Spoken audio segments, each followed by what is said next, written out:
Hello everyone, আসসালামু আলাইকুম। Welcome back to my channel. আজকে আমি আপনাদের সাথে 1.5 পাউন্ড ওজনের ভ্যানিলা কেকের রেসিপি শেয়ার করব। এই কেকটা খেতে কিন্তু খুবই অসাধারণ হয়। চলুন তাহলে রেসিপিটি দেখে নেওয়া যাক। একটা শুকনো বাটিতে 3টা ডিম নিয়ে নিয়েছি। ডিমটা ফ্রিজে থাকলে 1 ঘন্টা আগে ফ্রিজ থেকে বের করে রাখবেন। হাফ কাপ পরিমাণ আস্ত দানা চিনি নিয়ে নিয়েছি। অল্প পরিমাণ চিনি দিয়ে বিট করতেছি। ওইটা ভালোভাবে মিশে গেলে আবারও আমি বাকি চিনিটা দিয়ে দিলাম। এভাবে করে আমি 3বার করে চিনিটা মিশাতে থাকব। আর কিছুক্ষণ পর পর বিটারটা বন্ধ করতে হবে। একেবারে বিট করলে বিটারটা খুব তাড়াতাড়ি নষ্ট হয়ে যায়।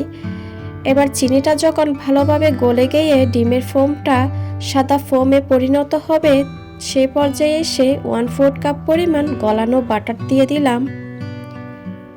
1 চা চামচ পরিমাণ ভ্যানিলা এসেন্স দিয়ে দিচ্ছি। এবার আমি আবারও বিট করে নিব 10 সেকেন্ড পর্যন্ত। এর চেয়ে কিন্তু বেশি বিট করতে যাব না। বিট করা হয়ে গেলে বিটারের কাঁটা তুলে নিচ্ছি। এবার শুকনো উপকরণগুলো দিয়ে দিব। একটা শুকনো চালনিতে হাফ কাপ পরিমাণ আরও 1/4 কাপ পরিমাণ ময়দা দিয়ে দিলাম।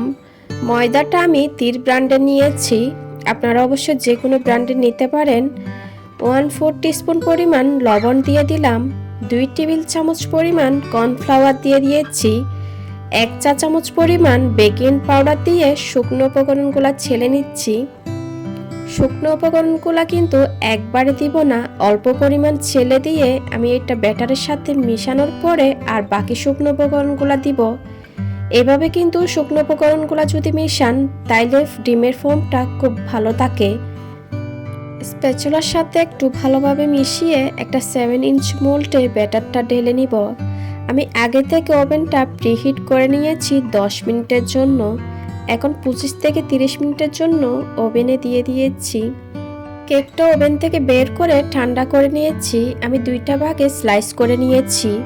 একটা 10 ইঞ্চি বোর্ডে সামান্য পরিমাণ ক্রিম দিয়ে কেকের একটা স্লাইস বসিয়ে দিলাম। এবার আমি সুগার সিরাপ ব্রাশ করে নিচ্ছি।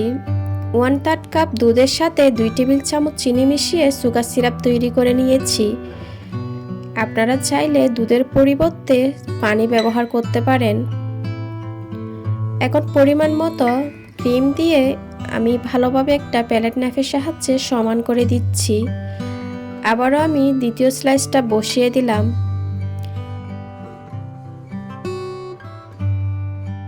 আবারও আমি সুগার সিরাপ ব্রাশ করে নিচ্ছি। সুগার সিরাপ দেওয়া হয়ে গেলে ভালোভাবে আমি অল্প পরিমাণ ক্রিম দিয়ে ক্রাম কোটিং করে নিব। যারা নতুন তারা অবশ্যই ক্রাম কোটিংটা করবেন, এতে করে কেকের ফিনিশিংটা খুব সুন্দর আসে। ক্রাম কোটিংটা হয়ে গেলে ফ্রিজে রেখে দিব আধা ঘন্টার জন্য। আধা ঘন্টা পর ফ্রিজ থেকে কেকটা বের করে নিয়েছি। আবারও আমি ক্রিম দিয়ে দিচ্ছি। এই কেকটা বানিয়েছিলাম প্রথমবারের মতো। আমার ছোট বোনের ছেলে দেশে আসবে, এজন্য। কেকের চারিপাশে ভালোভাবে ক্রিম দেওয়া হয়ে গেল উপরেও আমি ভালোভাবে ক্রিম দিয়ে দিচ্ছি। প্যালেট নাইফের সাহায্যে উপরে একটু সমান করে দিচ্ছি। এবার একটা স্ক্রাপারের সাহায্যে কেকের চারিপাশে একটু স্মুথ করে নিব। কেকের চারিপাশে যখন স্মুথ একটা ফিনিশিং চলে আসবে, প্যালেট নাইফ দিয়ে আমি উপরেও একটু সমান করে দিচ্ছি। আপনারা অবশ্যই স্ক্রিনে দেখে বুঝতে পারছেন কিভাবে কাজটা করা হচ্ছে।